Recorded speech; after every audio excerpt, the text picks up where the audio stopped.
la Eloula, le jour de la mort d'un tzaddik, je ne sais pas si on peut dire comme ça, mais c'est tellement... c'est spécial. C'est un Rav spécial. Il s'appelait le Maharsha. Harav Shmuel Eliezer Adles. D'accord, c'est les initiales de Maharsha. Moreno Harav Rabbi Shmuel Eliezer Adles. Ce Rav là, le Maharsha, c'est quelque chose de spécial. Il tient vraiment à cœur.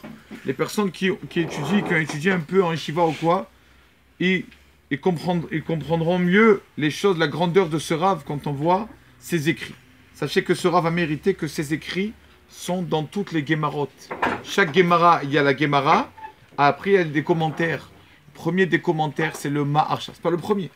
Le troisième, le Maharsha. Mais il est imprimé dans toutes les Gemarotes, les commentaires de ce Rav. Ce Rav, là, le Maharsha, déjà, pourquoi il était hors pair? Parce qu'il avait... qu'est-ce qu'il avait? Une queue de cheval.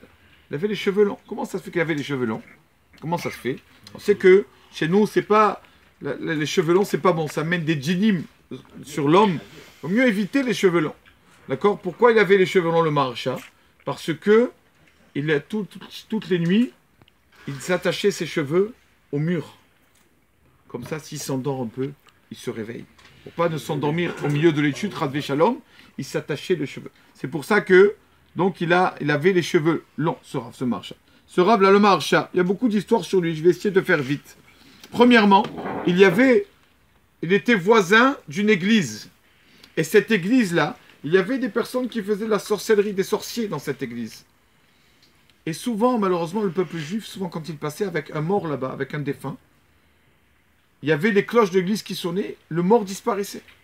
Maman, de la sorcellerie.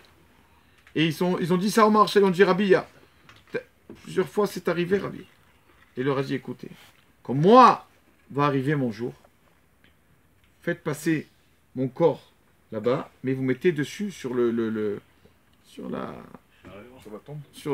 pas sur la tombe, comme sur mon corps, vous mettez mon livre, le livre que j'ai écrit. Et mettez mon livre, mettez-le. Rabotaï, l'éveillade du Maharsha, à l'enterrement de ce Rav, ils mettent le livre dessus, ils passent devant l'église. L'église commence à s'affaisser, tomber. Il y avait 3 étages. Il est resté de cette église un étage. 2 étages sont tombés en dessous de la terre. Depuis, il n'y a plus ces problèmes de sorcellerie, tout ça. C'est-à-dire que le Maharsha. Il y avait une fois son élève qui est arrivé le voir, et le Maharsha ne lui a même pas dit bonjour. Pas dit bonjour. Après, il y a un homme riche, juste après, qui est venu le voir. Ah, le Maharsha lui a dit bonjour. Alors, après, l'élève lui dit, Rabbi, qu'est-ce qui se passe? Qu'est-ce que je vous ai fait? À moi, vous ne me dites pas bonjour. À ce monsieur, parce qu'il a de l'argent, Radvé Shalom. Il m'a dit non, ce monsieur-là, ce riche, c'est la réincarnation du roi Ahav. Vous voyez réincarnation du roi Ahav. Et donc celui-là, ce monsieur, quand il va sortir maintenant de la maison, pour réparer ce qu'a fait le roi Ahav, c'est la réincarnation du roi Ahav, il va être tué. D'accord?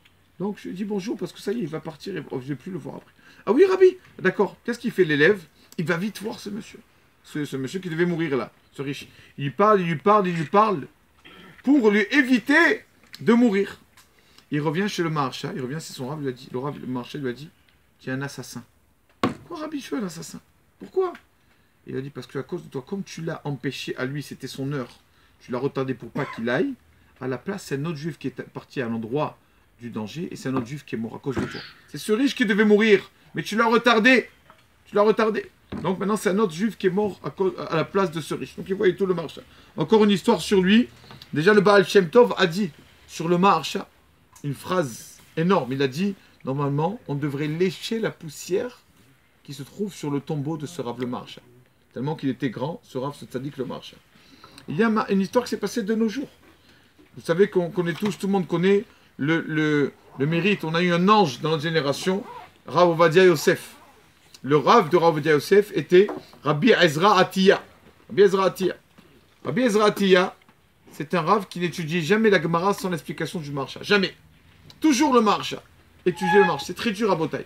2 mots, on peut rester une semaine sur 2 mots de ce Rav. Qu'est-ce qu'il voulait dire? Et donc Rabbi Ezra Atiya, toujours le Maharsha. Et une fois, la femme de Rabbi Ezra Atiya était vraiment en très mauvais état. Son élève, le Rabbi, est venu le voir, il lui a dit, Rabbi, votre femme ne va pas bien. Venez à la maison. Venez à la maison, elle ne va pas bien. Rabbi Ezra Atiya, il va à la maison, il se met à étudier, et sa femme dans la chambre qui n'est pas bien du tout, qui est entre guillemets en phase finale, et il s'endort pendant l'étude. Rabbi Ezra Tia. Quand il se réveille de l'étude, elle va mieux ma femme, elle va mieux, je suis sûr que ma femme elle va mieux. Rabbi, d'où vous savez? Allez voir, on va voir sa femme, et on voit elle commence à transpirer, donc c'est un signe qu'elle va mieux, commence à, Baruch Hashem, à reprendre ses esprits, tout ça. Il lui dit, comment vous savez que votre femme va mieux, Rabbi? Rabbi Ezra Tia, il leur dit, vous savez, j'étudie tout le temps ce Rav le Maharsha. Là, j'ai étudié, je me suis endormi. Il m'est venu en rêve le Maharsha, dans mon rêve, quand je me suis, au milieu de l'étude, quand je me suis endormi. Et il m'a dit, écoute, puisque je vois que tu t'efforces tellement à étudier mes livres, ne t'inquiète pas, moi je vais m'occuper de ta femme. C'est moi qui va la guérir. Et donc je me suis réveillé de ce rêve, et vous voyez que ma femme va beaucoup mieux. Voilà le Maharsha qui était ce sadique-là. Combien, on a dit, ça fait à peu près 400 ans. Heureux est la personne qui arrive à ce niveau, après la Gemara, étudier le Maharsha, des commentaires du Maharsha, des commentaires de l'Alacha, des commentaires même sur les histoires de la Gemara, comme il les explique le Maharsha. Il y a beaucoup d'histoires, je ne vais pas être trop long, mais vraiment c'est un tzaddik vraiment hors pair. Il y a des miracles qu'on croit que c'est... On peut peut-être douter de ces histoires tellement... Des histoires vraiment surnaturelles, des miracles qu'il a fait quand il était dans la synagogue, des fusils. Ils ont tiré avec des fusils pour tuer les juifs là-bas. C'était en Hongrie. Rien. Les fusils ne tiraient pas. Le général de l'armée est venu et dit au Maharsha, il s'avère qu'il y a un Dieu dans le ciel. Comme ça, un juif qui a dit, parce qu'il voyait tous les miracles. Que son mérite nous protège et que Bezrat Hashem, on ait le mérite d'étudier aussi ses livres, sa Torah, à la fin des Gemarot. Amen.